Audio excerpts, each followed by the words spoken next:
Hey guys, in this video I'm going to read Chapter 9 of Frindle.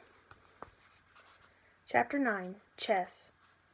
Mrs. Margaret Chatham had been principal of Lincoln Elementary School for 18 years. She knew Mr. and Mrs. Allen because they had all served together on the building committee when the old Lincoln school was torn down and the new one was built 6 years ago.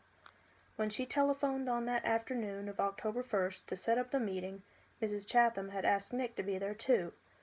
It was 6:30 when she knocked, and Nick opened the door. "Good evening, Nick," she said, no smile. "Hi, Mrs. Chatham," said Nick, backing away as she filled the doorway. She was a large person, as tall as Nick's dad, with wide shoulders.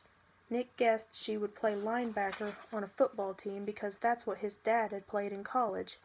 "Hello, Mr. and Mrs. Allen," she said, stepping into the living room. She was wearing a long black raincoat with a red silk scarf tied loosely around her neck. She kept her coat on, but took off the scarf and tucked it into her left pocket. She shook hands stiffly with both of Nick's parents before sitting down on the chair to the left of the couch. Nick's mom and dad sat on the couch, and Nick sat on the rocking chair that faced Mrs. Chatham across the low coffee table. "This is not an easy visit for me. We are having some trouble at school, and it appears that Nick is in the middle of it." Then, while Nick's parents listened, Mrs. Chatham laid out the story as she saw it. Nick encouraging the other kids to use his new word, Mrs. Granger forbidding it, the ruining fifth-grade class pictures, hundreds of kids staying after school, and a general feeling that there was a rebellion at school, with no one respecting the rules anymore. Nick watched his mom and dad while Mrs. Chatham talked, looking from one face to another. His dad was listening carefully, nodding and frowning. He looked embarrassed about the trouble, but his mom looked kind of annoyed. And when Mrs. Chatham finished her story, Nick's mom was the first one to speak. "But doesn't all this seem like a lot of fuss about something pretty silly?" Nick sat quietly, but in his mind he shouted, "Hurrah for Mom! Hurrah for mothers everywhere!" His mom wasn't annoyed with him. She was annoyed with Mrs. Granger, maybe even annoyed with Mrs. Chatham. This was getting interesting. Mrs. Allen was still talking to the principal. "I mean, is there really any harm in the children making up a funny word and saying it? Does there have to be a rule that a word like this may not be used?" Mrs. Chatham sighed and said, "Yes, I suppose it does seem silly, but Mrs. Granger thinks that it's rather like keeping children from saying ain't. There have to be standards. That's why we have dictionaries, and really the problem isn't so much the word itself, it's the lack of respect for authority." Mr. Allen said, "Mrs. Granger's right about that. There have to be standards. We can't have kids walking around saying ain't, can we?" And that's when Nick piped in. "You know that big dictionary in Mrs. Granger's room? The word ain't is right there in the book. I looked it up, and there it was. I don't see why I can't use a word if it's in the dictionary.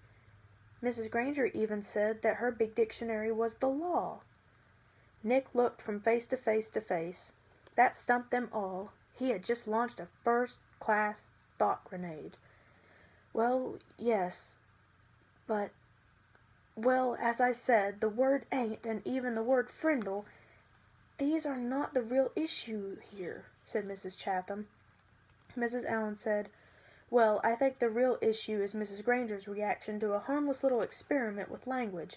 It's an overreaction, don't you think so, Tom?" And Mrs. Allen looked at her husband. It was Mr. Allen's turn to look from face to face to face. He was lost. "Yes, well, sure. I guess so. I mean, it's not like anybody's been hurt. It's not like vandalism or stealing or something like that." His sentence trailed off, and he rubbed his chin and stared thoughtfully through the window on the wall behind Mrs. Chatham. And while the three grown-ups sat there in an uncomfortable moment of silence, Nick had a sudden vision of what was really going on here. It was a chess game. Nick against Mrs. Granger. Mrs. Granger had just tried to end the game by using her queen, Mrs. Chatham in her black raincoat, the Black Queen. Nick didn't know it until the attack was underway, but he had a powerful defender of his own. Good old Mom, the White Queen, and the game was not over. It would go on until there was a winner and a loser. Mrs. Chatham didn't stay much longer. There was a little more talk back and forth across the chessboard about how children have a right to explore new ideas, about the importance of respecting teachers and the work they do, about everybody needing to keep up standards and make school a safe place to learn. Then Mr. Allen offered Mrs. Chatham some coffee and banana bread, but she said, "No thanks, I really must be going now." She thanked Nick's parents, and they thanked her. Nick opened the door and said, "Good night, Mrs. Chatham." Then the Black Queen put on her red scarf and walked off into the October twilight. "Nick, I think we'd better talk a little more about this," said his mom, sitting back down on the couch. "If I find out that you have been disrespectful to Mrs. Granger or any other teacher at school, then you really will be in big trouble." "I haven't been disrespectful. Honest. I did get everybody started using my word, but like you said, it's not hurting anybody. And I'm sorry if me and Dave and Pete got everybody to ask Mrs. Granger to borrow a Frindle. That was mean, I guess. But she started it by making kids stay after school and write 100 sentences just for saying my word once. All the kids like to use my word. It's just fun, that's all."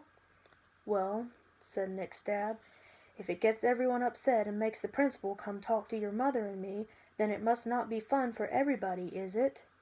And I think you should just tell all your friends to knock it off. Right now. I mean, tomorrow." Nick shook his head. "I can't, Dad. It won't work. It's a real word now. It used to be just mine, but not anymore. If I knew how to stop it, I think I probably would, but I can't." And Nick looked at both of their faces to see if that idea was sinking in. It was. "Like I said, I won't be disrespectful, but I do like my word. And I guess now we're just going to have to see what happens." And the chessmen, Nick's king and queen, had to agree. The game would go on. That was chapter 9 of Frindle. Thank you for listening.